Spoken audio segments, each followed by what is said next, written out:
Hello, hello, hello. Happy Thursday night, y'all. What's going on, everybody? What's up, what's up, what's up? Y'all already know it's Throw It Down Thursday, Throw It Back Thursday, Throw Punch Thursday, Throw Back a Drink Thursday. The whiskey, it's already gone. So for the rest of the show, we got agua, water. So what is up, what is up, what is up? Y'all already know Scott McNeil was the first one in the house, followed by Robin. Chuck Spencer, close second. Oh, Vita in the house. Kevin Brubaker in the house. What's up, Chisel? What's up? What's up? What's up? And y'all already know everyone is here for the open conversation. So I am going to leave the floor open tonight on this show. Last night we had our podcast on peer-to-peer. Yeah, I forgot what it was called. That's horrible. Peer-to-peer. So we had our podcast on peer-to-peer travel chats, and me and Josh, we just shoot the breeze back and forth.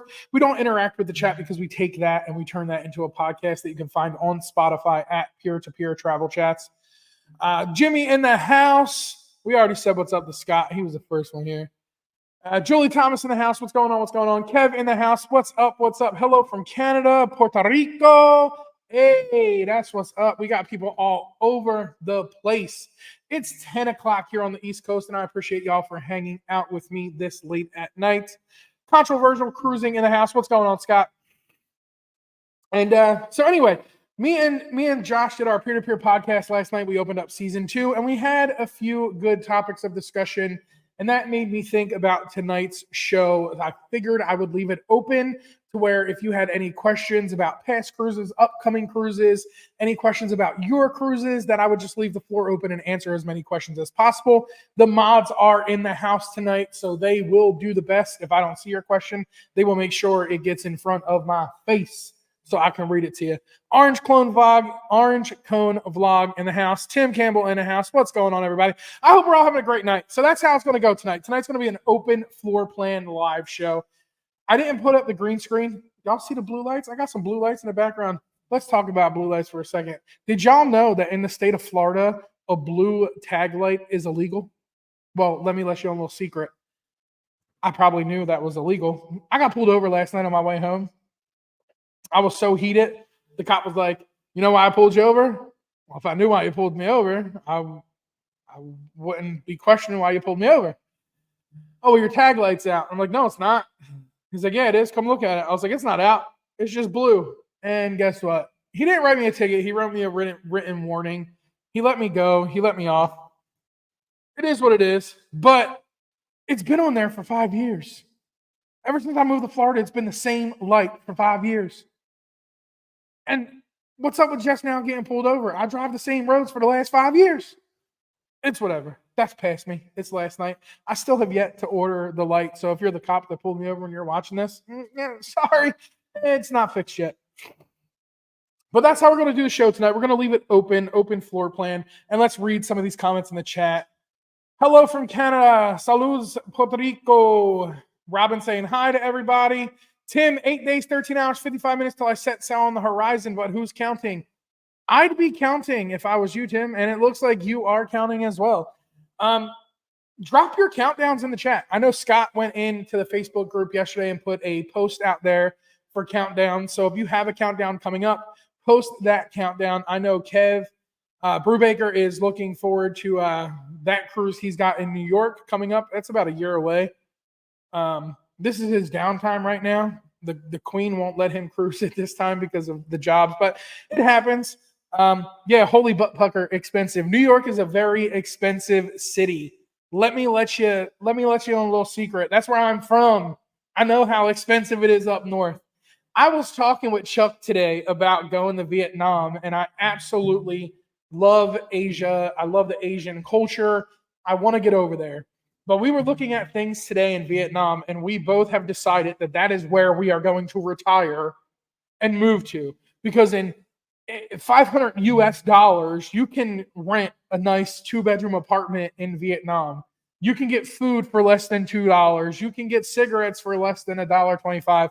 The prices in Vietnam were absolutely mind-blowing on what we spend on things here in the States versus what you can get in the other countries. And I know things are different over there, so don't all jump on me at once. I know it's different. But It's absolutely mind-blowing that you can rent a moped for $5 per day. Like, there's nowhere else in the world you could probably do that. Orange Cone Vlog says, can I get a Yahoo for the following? The Rock and Roll Tribute Cruise benefiting Helping Hands for Cruising is a go November 29th to December 6th on the Norwegian Joy out of Port Canaveral. Now, I did get a message from Megan Sees, and I have not reached out to her yet because my schedule is conflicting with a lot of things. So I'm trying to figure out when I can make a appearance for the Helping Hands for Cruising.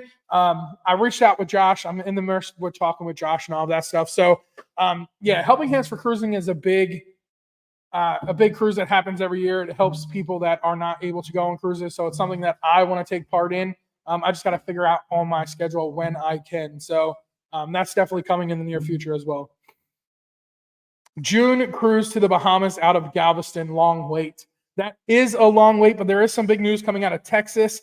Corpus Christi may be a new port, a new cruise port. So a new home port might be making its way over to the big old state of Texas. So that's some news to look out for in a very few upcoming months or so on. Mike, have you heard any details of the Vista dry dock improvements coming? Yes, Julie, the Carnival Vista is currently in dry dock over in Cadiz, Spain. And the first sailing on that ship will be prior to our sailing. So it's a quick little 3-day voyage after it goes out of dry dock. But the improvements will be the typical improvements. They'll upfresh the ship. They'll change some things around. They'll throw a Heroes Tribute Lounge in there. But let's pull it up and see what they are planning on changing. So now it is only a 2-week dry dock. The ship was built in 2016, is now set to undergo a 2-week dry dock at the shipyard in the Bay of Cadiz.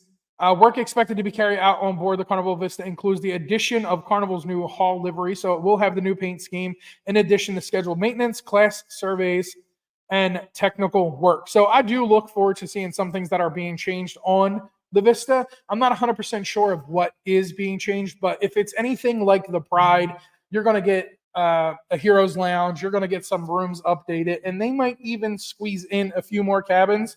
I know on the Pride, they squeezed in a few cabins where the nightclub used to be. The nightclub used to be 2 decks. It used to span 2 decks, and that now second deck is no longer there. They have put in some more cabins there, some ADA accessible cabins. And on the Pride as well, they accommodated, I think it was like 250 ADA changes on the Pride. So no worries, you'll be on that ship with me, and I will make sure to film every single one of those changes on the Vista. Vista was a big hit in Texas. Everyone out of Texas loved the Vista, and it'll be my first time on it. I can't wait to get on board the Vista in 24 days, 23 days. That's $500 for a month. Yes, $500 a month for rent in Vietnam. Like, in not just like anywhere in Vietnam. We're talking like Ho Chi Minh City, like one of the biggest cities in Vietnam. So absolutely insane. We have a November 3rd out of Fort Lauderdale for 6 days on the Freedom of the Seas, December 6th on the Venezia for 12 days, then March 1st and 8th on the Horizon.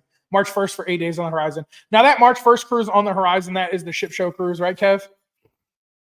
I still haven't looked at the Venezia yet. It's a little tough because my son's birthday is right around that date, December 9th. So it's a little hard to get away for that, but we can always try and make something work.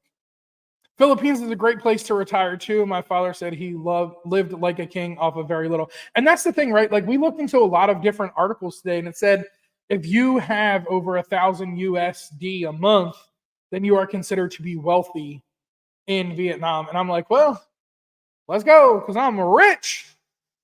Question, what's your 5 cents on the drama on the World Cruise? So the drama on the World Cruise that was canceled, here's my 5 cents. My 5 cents is I would never book a cruise that doesn't have a ship already assigned to it. Like, why would I book a world cruise with a cruise line that doesn't even have a cruise ship left yet? Now, I get it. It was enticing, it was appealing, and all of that. Now, the cruise line needs to do right by the passengers that are no longer able to go and get them their money back, stop playing games. Some people sold houses, some people are losing houses. However, I, as an avid traveler, an avid cruiser, I don't think I would book a cruise for a cruise line that doesn't have a ship yet. Now, when I mean doesn't have a ship yet, I don't mean that the ship is currently being built. I mean a cruise line that doesn't have a single ship. Like if Carnival put out a sailing for the inaugural of the Jubilee, I know that ship is currently in the process of being built, right? So I booked that cruise. I was anticipating that cruise. Unfortunately, they canceled it, but I know that ship was still coming eventually. As where with this world cruise, they didn't have a ship. So I don't think I would I don't think I'd ever book a cruise for a cruise line that doesn't have a ship in their fleet yet. First time on the horizon, any must-dos? Yes, on the horizon, I highly suggest you enjoy every aspect of that ship. Now, I'm a big fan of multi-purpose venues. I'm not a real big fan of the old school atriums, but on the horizon, I love the atrium on the horizon, and here's why. When I stayed on the horizon, I was in a cove balcony on deck 2. Deck 3 was the dining right outside of the elevator, and there was the atrium for everything. Once you got out of the atrium, the casino was here, the shops were here. It was absolutely phenomenal. But the Asian noodle bar, absolutely phenomenal. Right across from that, you can get the pasta bar over there in Cucina, absolutely phenomenal as well. And don't forget that late night pizza. The one thing with that ship I like about it is Pizza del Capitone is on the outside deck of the ship. It's not on the inside deck of the ship. You'll be surprised. It's absolutely a great ship. Scott, I see your comment. I'll get to it. Royals World Cruise, that's a whole nother level. Like if I could get on that ship right now, I absolutely would.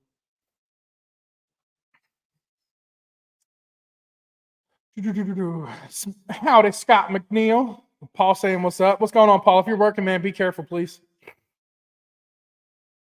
We are not only hosting 2 recipients, but we will be actually raising funds for a future Helping Hands for Cruising recipient as well. That's amazing. I do got the details. I do got some things. So even if I don't get the chance to do a live about it, I'll definitely mention it in an upcoming live.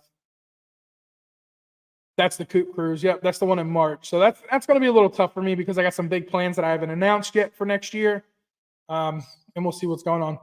Question, any thoughts on cruising in South America? I love the idea of cruising in South America. I actually seen an itinerary today that was on the Celebrity Apex.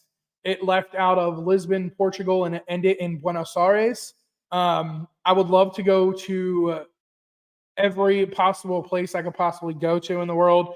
And South America is one of them. Brazil is one of them. Rio de Janeiro is one of them, especially around Carnival season. Now, for those of you who don't know what Carnival is, it's like a big parade. So think of New York on Thanksgiving where they have the floats and all that. Carnival in Brazil is absolutely a party to be had. Music, floats, jamming, all of that great stuff. And I think it would be great to go and sail into or out of South America. So that's definitely on the list. It's not something that's not on the list.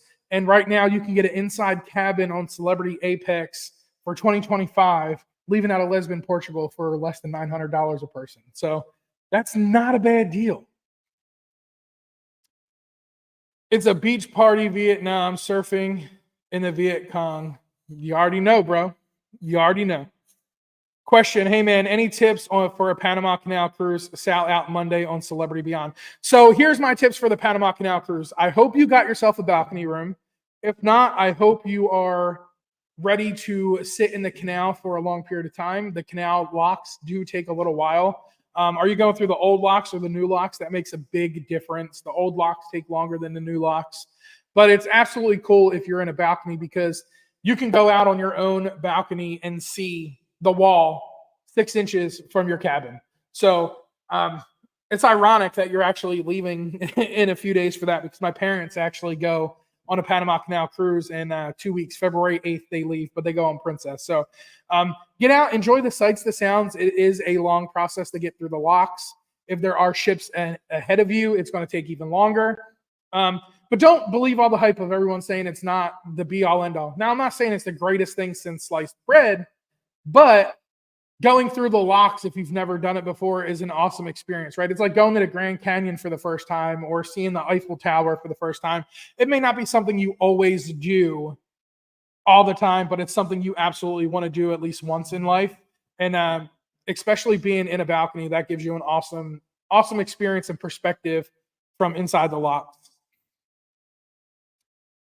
More details coming out tomorrow. The website will be up by the end of February for booking. Perfect. So as of Royals World Cruise, I absolutely love what they're doing over there with Royals World Cruise. Now, I seen a video today that there's a few people disappointed in some other creators that are on board, but that's not here nor there. But the Ultimate World Cruise, that is absolutely something I would consider. Like, you're talking 274 nights on a cruise ship. I don't think I'd get bored at all. I don't think I wouldn't be able to do it. I absolutely think I'd be able to do a back-to-back on that. I wish I would have been able to do that a little bit sooner or book that. Unfortunately, that's not something in the realm of possibility for me. At least not right now. You're talking 60 different countries, 11 world wonders, I think it is. So it's definitely one of the most epic cruises out there.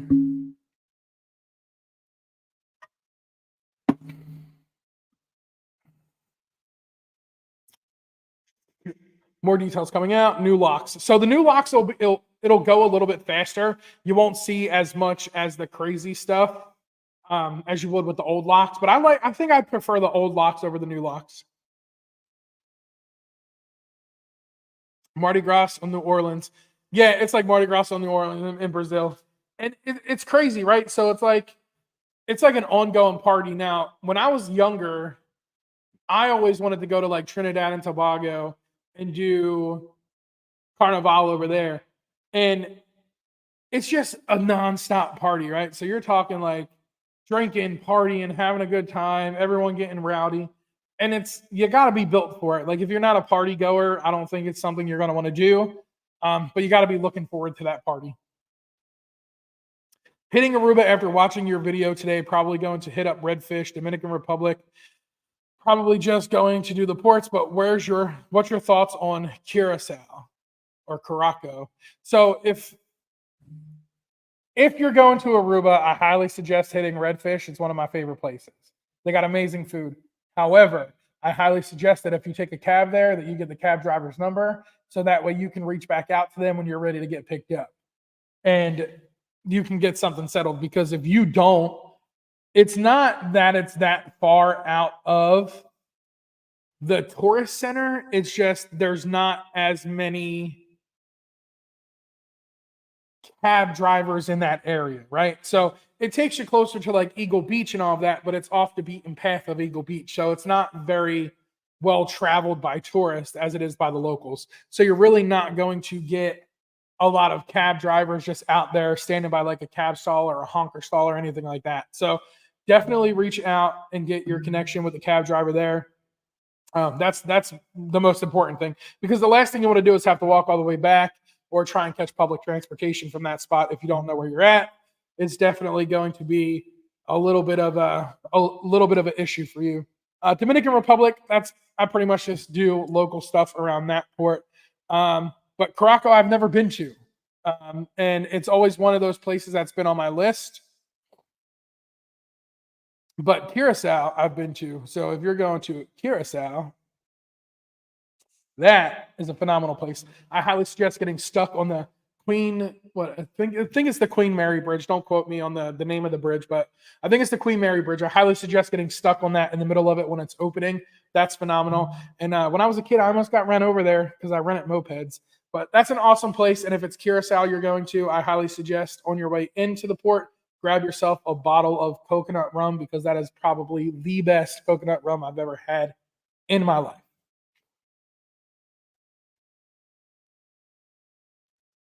It gets repetitive in a hurry. Yeah, I would think it would get repetitive, but for once or twice in your life, I think it would be a pretty good, amazing thing to go and experience. Ocean to Ocean Travel in the house. What's going on, Bruce and Cindy? I hope y'all are having a great night. Cruising, koozies in the house. What's up? What's up? What's up? But yeah, that's just the way it is. Will G in the house.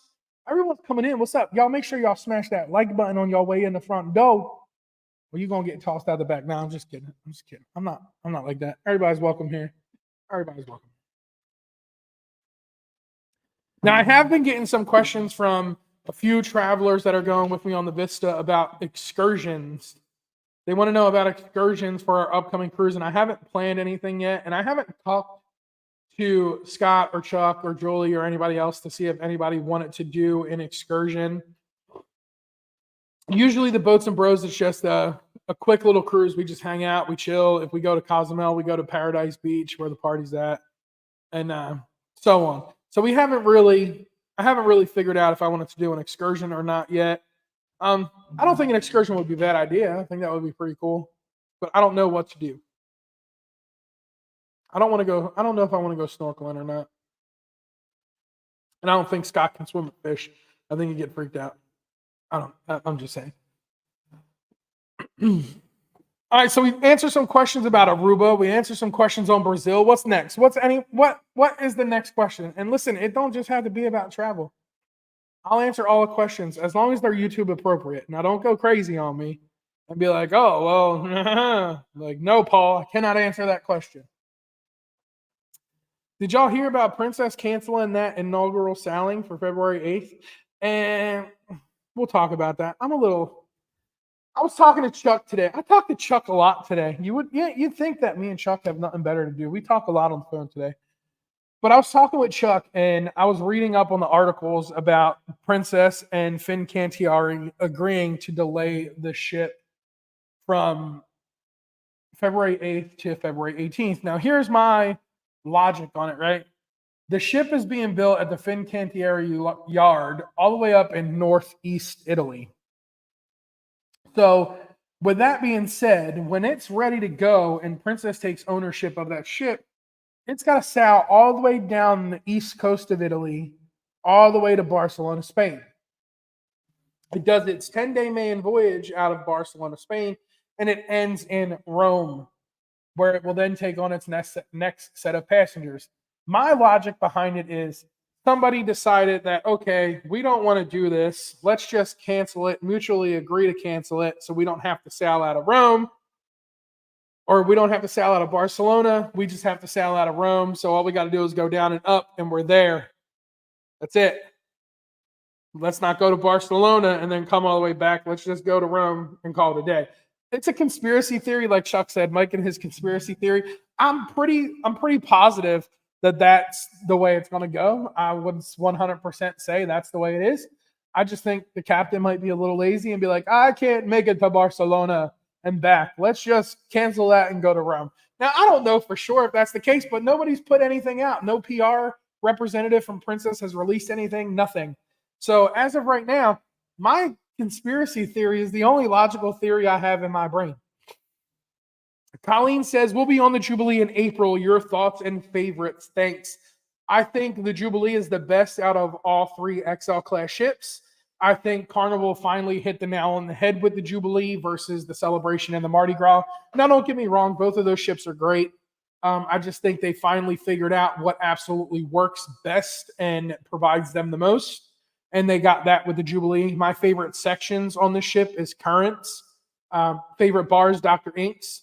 I know there's a lot of people out there that love the Alchemy bar, but definitely try and experience other bars. Alchemy's great, but it's the same on every ship, right? So with the new bars like the Golden Mermaid or Dr. Inks PhD, you have new drinks to Carnival and new drinks specifically just for the Jubilee. They have an amazing pizza. The Tex-Mex pizza is absolutely phenomenal. The pulled pork sandwich, which is new to the ship, is absolutely phenomenal.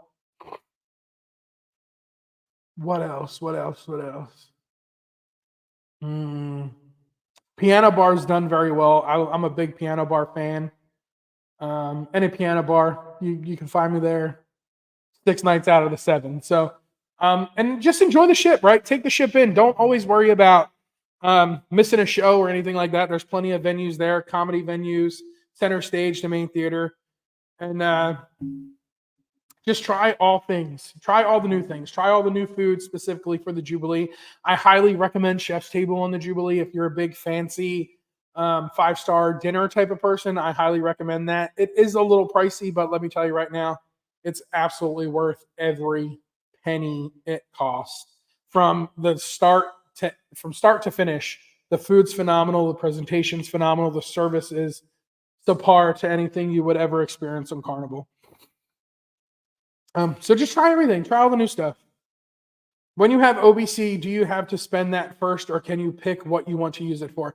Robin, it depends, right? So with Carnival, I know you can go online, pre-cruise and pre-purchase things with that onboard credit. But it really depends, right? So if you wait to use it on the ship, it's going to go to, no matter what you charge first, is what's going to go, the OBC is going to go to. So say you go on Carnival and you don't have a drink package and you order 2 drinks at $12 a piece. Well, $24 is going to come right off of your OBC. So then your OBC will be $76 if you got 100. So it's going to automatically come off of the first purchase you make. That's where it's going to start. Now, if you do it online pre-cruise, if it's a part of your offer, then you'll be able to pick and choose what you want it on. As for, I see your comment there about the shareholder OBC, that won't get applied to your account until I think it's like 4 or 5 business days prior to the cruise.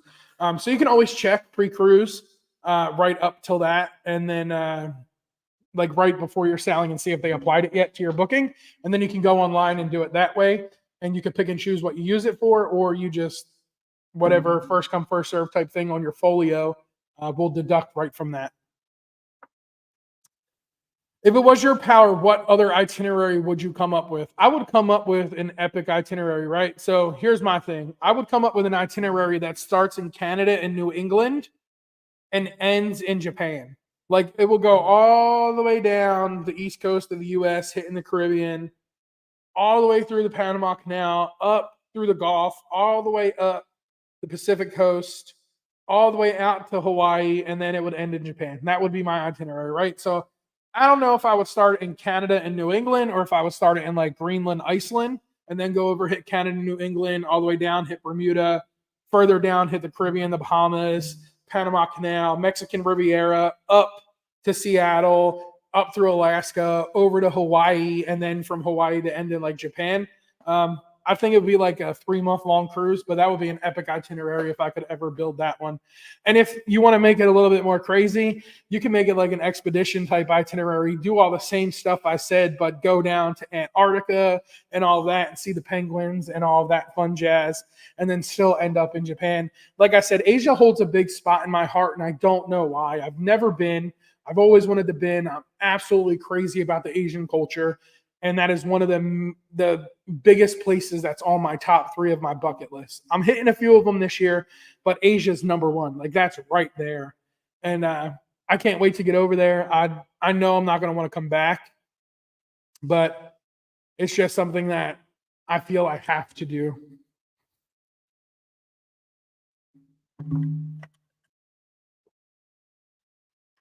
Hard to beat a good pulled pork. Absolutely.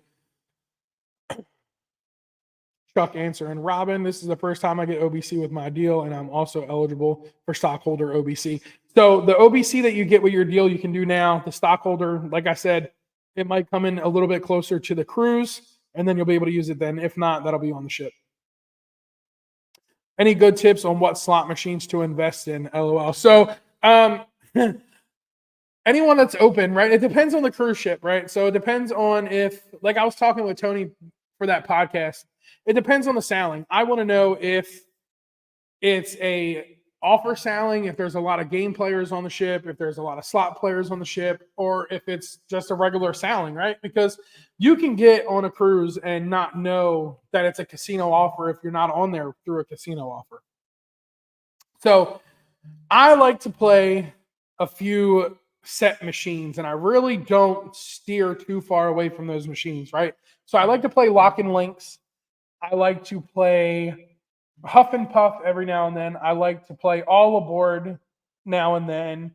But one of my favorite games to play is Dancing Drums.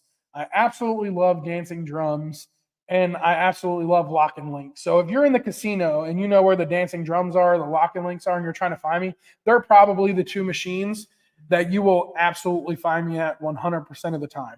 Now, on this last cruise, it was any machine that was open because it was so packed in there. But my strategy is very simple. I don't differ between strategies on machines. My strategy is pretty much the same. I like to bet at a 10-cent denomination, or a dollar denomination, and I bet the 50 cents for a $5 bet, or I bet the dollar bet for a $5 bet on the dollar denomination. So my bet is always going to be $5. That's literally going to be what I bet. Now, there are machines where I bet more, like Dancing Drums. There's one version of it where the bet goes all the way up to $100 a spin. Now, I don't ever go that high, but it's the minimum is a $10 bet. And here's my logic behind it. If you're going to play a table game 9 times out of 10 on a cruise ship, 90% of the tables are going to be at a $10 minimum. So that's before you place any other bets. No side bets, no sucker bets, no nothing. If you place a $10 bet on a hand of cards and you lose it, you lost $10. But if you add sucker bets and you lose it, you lost whatever you're playing in the hand plus the sucker bet. So that could go anywhere between $10 up to $100 a hand. Now with a slot machine, if you're betting $5 a spin, you're getting 2 chances for that $10. Now, honestly, the math doesn't math, and I get it. The house is always supposed to be on top and win, but the house doesn't always win. Mike wins. Mike wins sometimes. There's times where Mike wins. They always let the little man win every now and then, but that's usually my strategy. And depending on the machine, if I feel the machine's good or I feel it's not too good, I'll change my strategy up a little bit. I'll fluctuate. I'm probably going to get whacked for that. I'm talking a little too quick, and I know what that just sounded like, YouTube, but that's not what it was supposed to sound like. I'll fluctuate a little bit between $1 to $1.50. So I'll go up $1.50. I'll go down $1.50. I'll mess with the denominations, and I'll keep the bet the same $5. But I like to play it on a higher denomination because the higher denomination on the newer machines gives you those bonuses. So you're talking free spins or the mini bonuses are going to be higher. So if you bet on a minimum bet at 50 cents a spin, the mini is going to be $100. But if you bet, I just saw Josh's comment. But if you bet it on a dollar denomination, that mini is going to be $100. So I like to risk it a little bit that way. That's how I choose to spend. That's how I choose to play in the casino. And it just depends, right? So, and like I said in the video with Tony, if you feel like you're just feeding a machine and you're not getting a good vibe, just get up and leave. Come back the next day. There's always another day. You don't have to play in one day. You don't have to get all your points in one day. But the longer you sit there, the more you play, the more you put in, you know, you're going to end up getting them points built up, and ultimately you're going to get something. It may not be, you know, what you're thinking it's going to be in your brain, but you'll definitely be happy, or you'll get something that'll make you happy.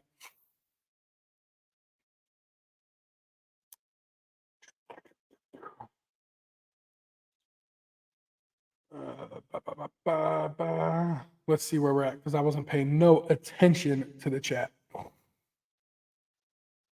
My itinerary choice would be 28 days. You and Chuck are doing in April. That's an epic itinerary. I'm not going to lie. April's going to be pretty crazy.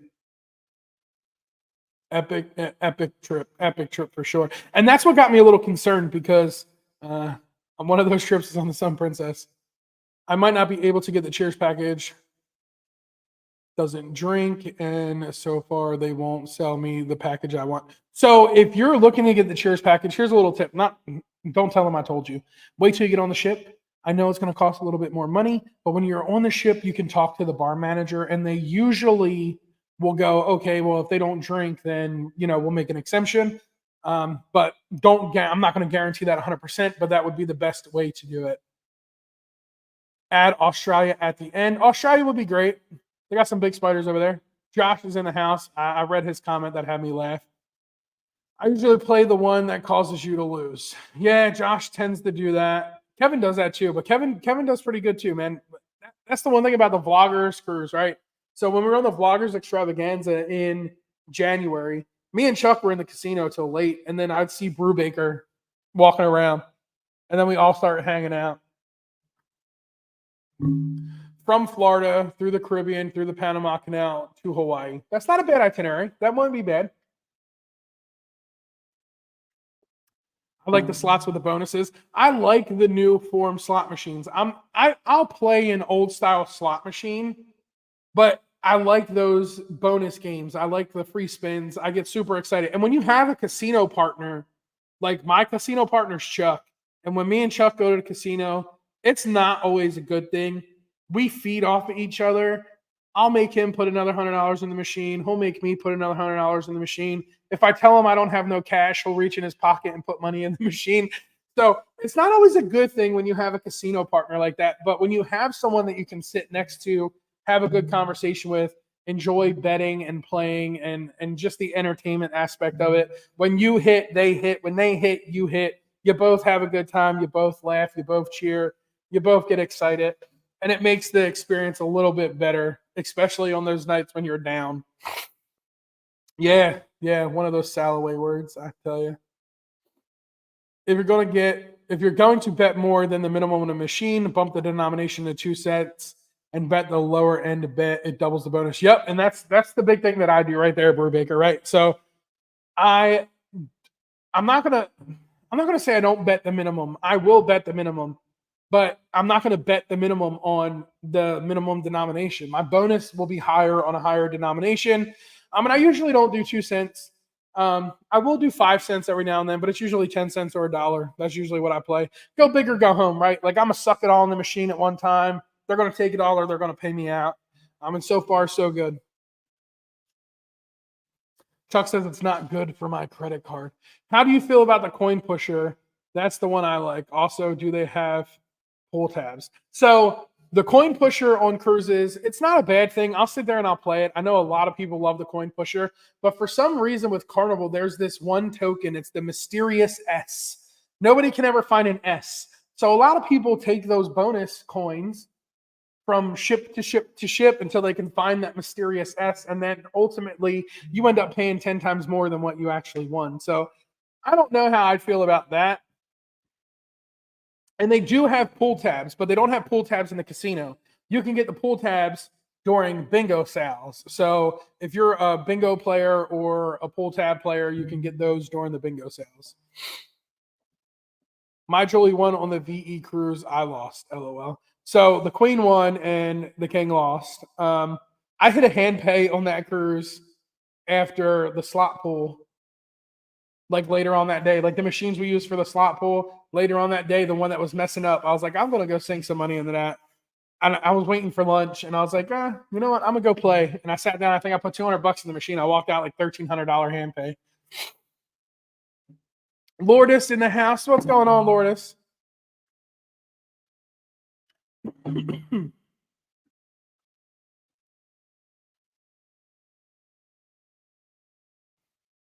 That went down the wrong pipe. But yeah, so it really depends, right? Just know that going to the casino is adult entertainment. There's no guarantee way to win. There's no guarantee way to take the house's money. And there's no guarantee that your friend Chuck won't make you put more money in the machine like my friend Chuck does. The casino does sell scratch tickets, yes. Yes, they do. Hope work wasn't too bad today, coming from the guy that was off all day. Yeah, hopefully you didn't have a bad day. Hopefully it wasn't bad.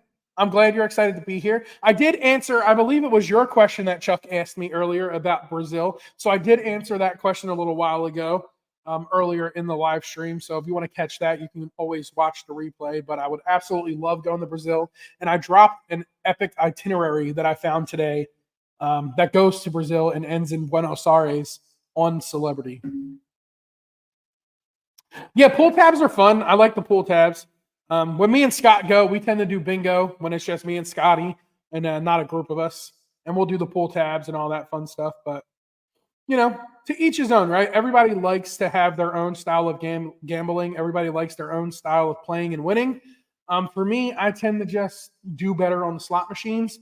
I do play a little bit of table games. I play some roulette. I play some craps. I'll sit down and play some 3-card poker. But it's always the slot machines that pay out better for me. Good night, Josh. Get some sleep, brother. I will talk with you in the morning. Jennifer from Embarkation Nation in the house. What's going on?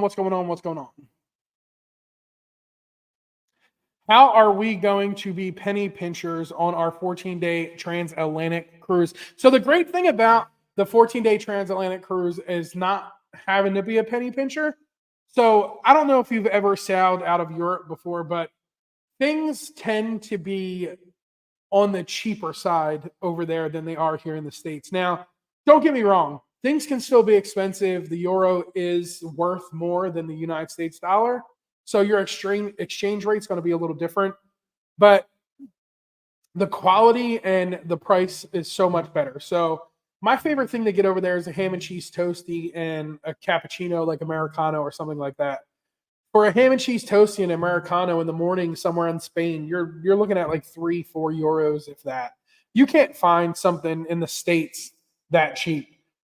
So you don't always have to be a penny pincher with everything. Souvenirs are going to cost a little bit more money. I tend to like going to like straw markets more than big conglomerate stores, and you know, just buy the local handmade stuff more than anything. Excuse me for a second.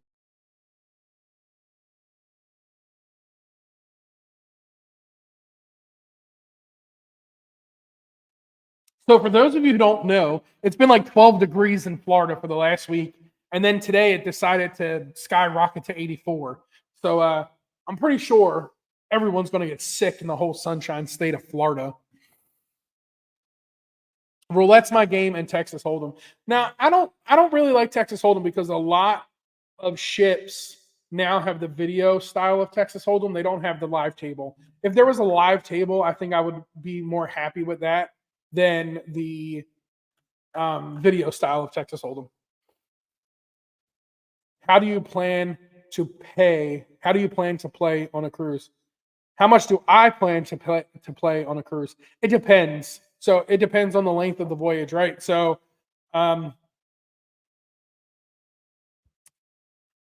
here's my logic, right? Give yourself a bank every day, a lot what you can lose in that 7 days or 10 days. I never go over the amount that I know I can physically lose for my length of my voyage, but give yourself a player's bank. If you know you can lose $200 a day, then give yourself $200 a day to gamble with. And when you hit that number, get out of the casino.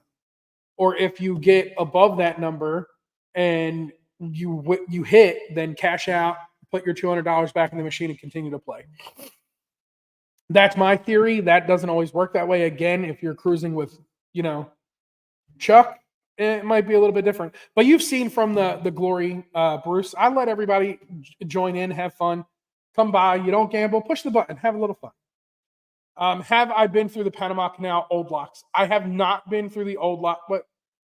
Have I been? Yes, I've been through the old locks. I like the old locks better than the new locks because the old locks tell a story. The old locks took a very long time to build, but it does take longer to go through the old locks. See, I go in tomorrow at 7 a.m. and I didn't get off until Monday at 8 a.m., so I don't want to hear it, Mike. I know. Got somebody creeping by the house super slow. Drive by. You do get value for your money for a lot of things. It's well worth it over there.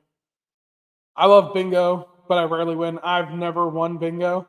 I was actually blowing the Love Boat theme music with my nose there, Chuck. Looking forward to Laredo. That's going to be fun. I already answered that question about the Panama Canal locks. You will be in the same ship as Don's family vacations in South America. When's that? I would like to do that. I didn't book that itinerary, but I'm so game to do that itinerary. Good night, Will G. Appreciate you, man. Thanks for hanging out.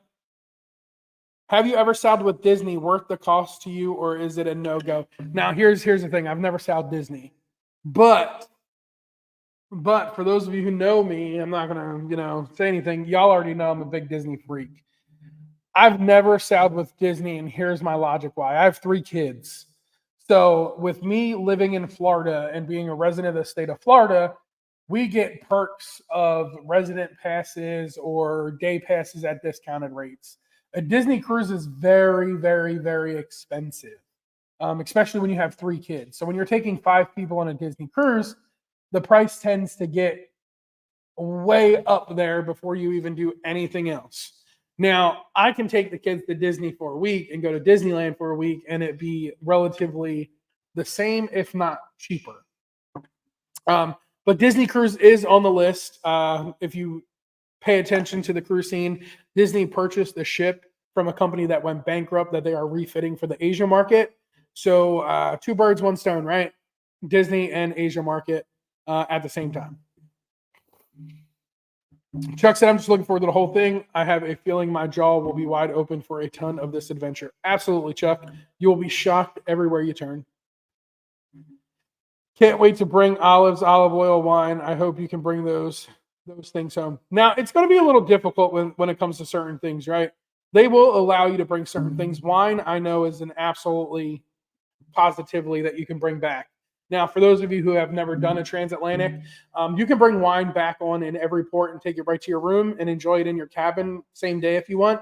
The laws and the cruise rules are a little different over in Europe than they are in the States. You do not have to surrender your alcohol over there. So bring a bottle back for the cabin and enjoy it in the cabin.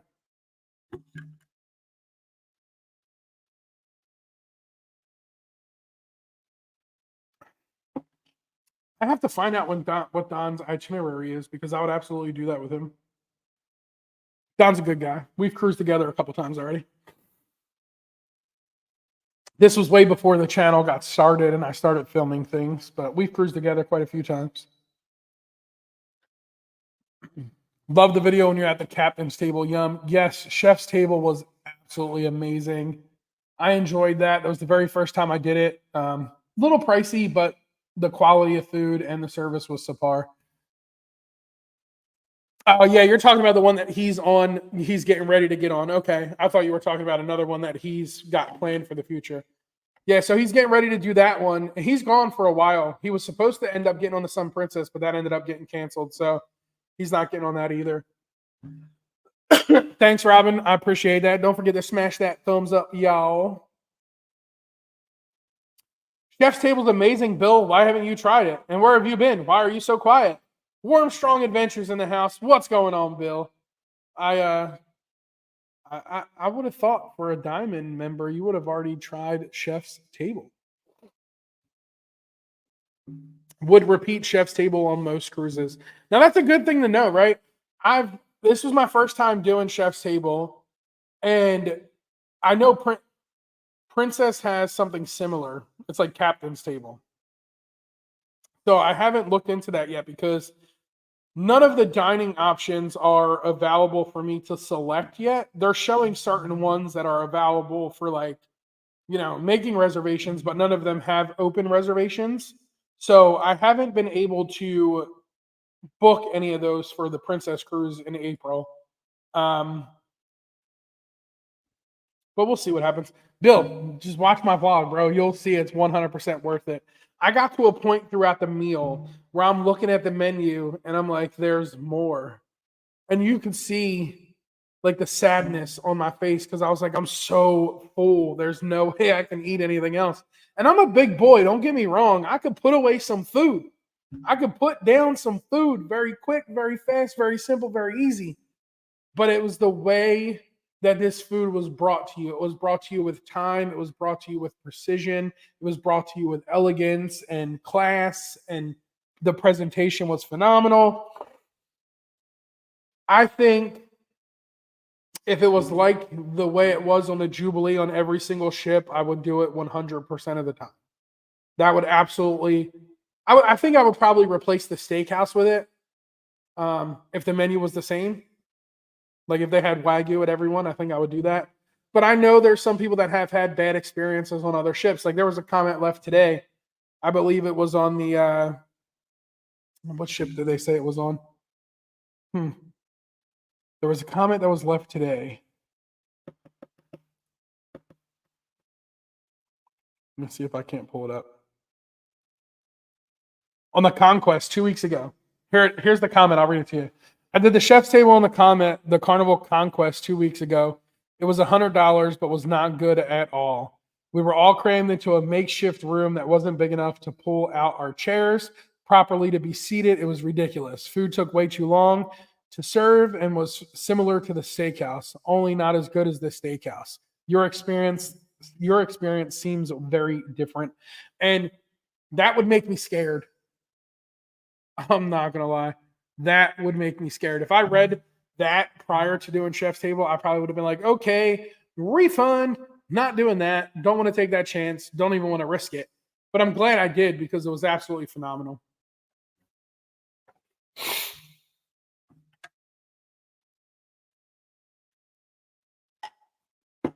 So that just goes to show you don't believe everything you read. But some things aren't for everybody, right? Like I know I said it 1,000,001 times through the video. This is not me. I don't do fancy food like this. I don't do upscale dining like this. The most you'll see me do is the steakhouse, Rudy Sea Grill, something like that. And you know, that's it. But I do here. Let's talk about this, right? Let's talk about a vlog comparison. All right. So I know I got a couple creators out there. I got the Sun Princess coming up in April. Now, with that being said, I just got off the Carnival Jubilee. I did a video on the Jubilee from Rudy's Sea Grill. Hold on a second.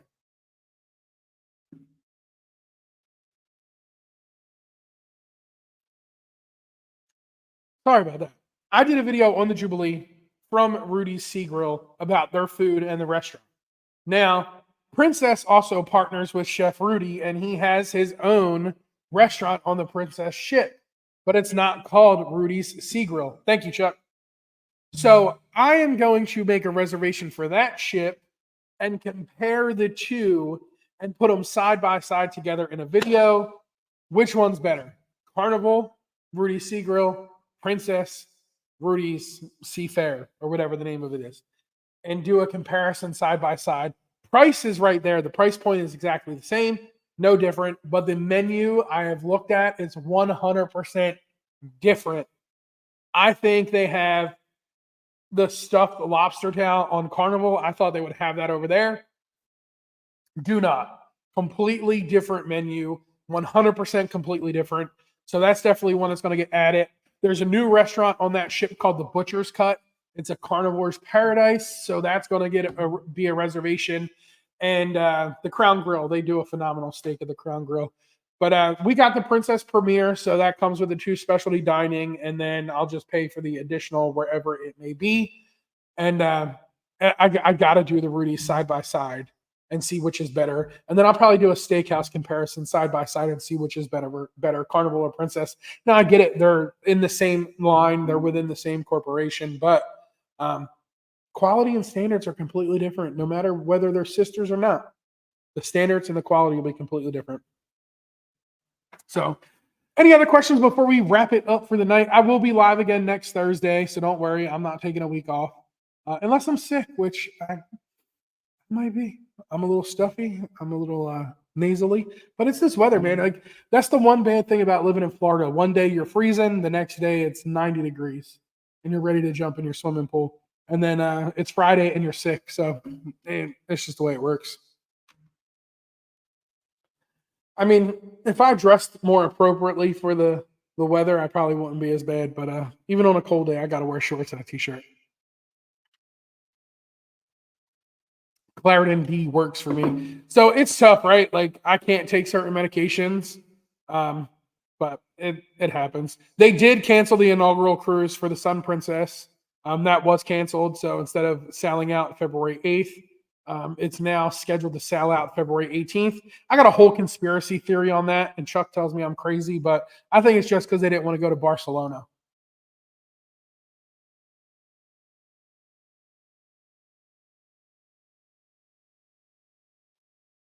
What's my thoughts on Margaritaville? I think Margaritaville is great. Margaritaville at sea is even better. They got the one ship out of West Palm that does short cruises. They got one that's getting ready to come home port here out of my home port in Tampa, starting this summer.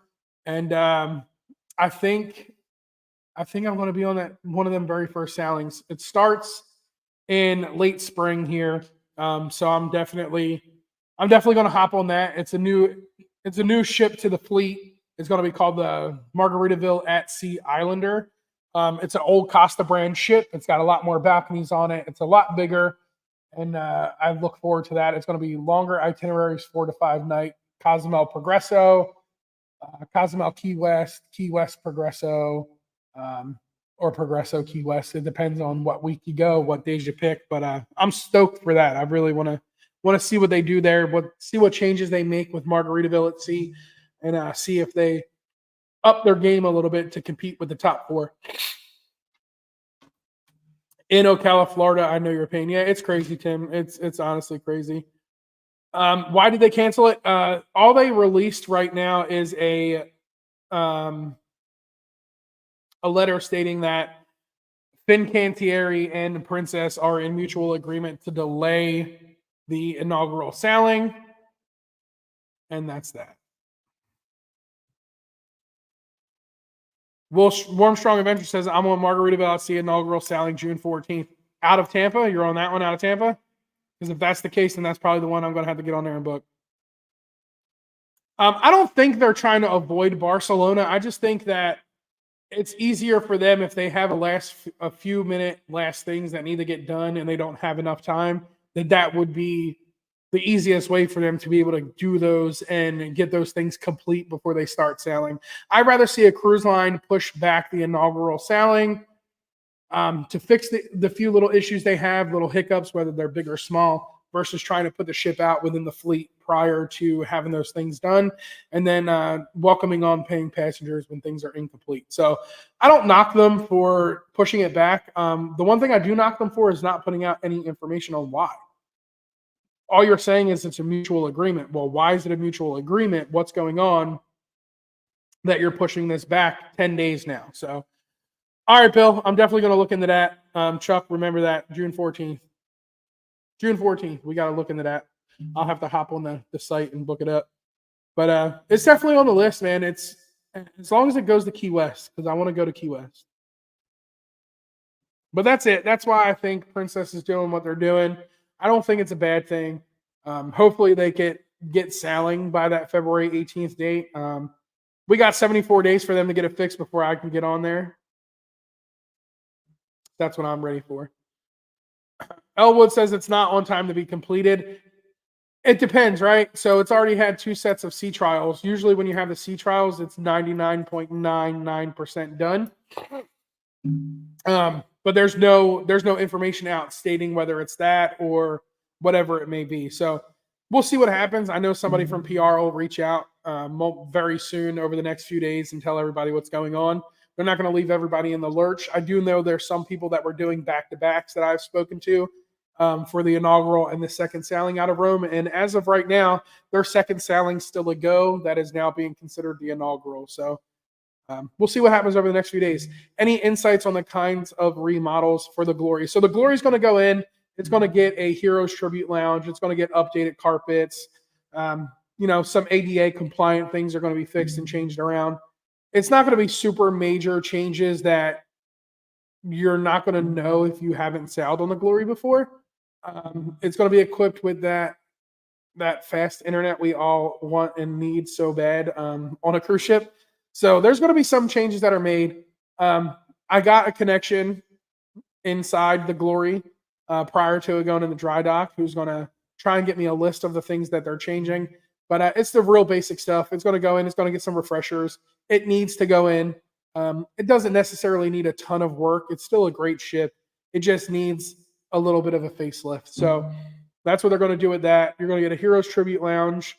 Skybox is probably going to disappear, which is one of the bars right outside the casino. That's a little disappointing on that ship. I like the placement of Skybox there, but that's probably going to be turned into the Heroes Tribute Lounge now, which is I am all for that.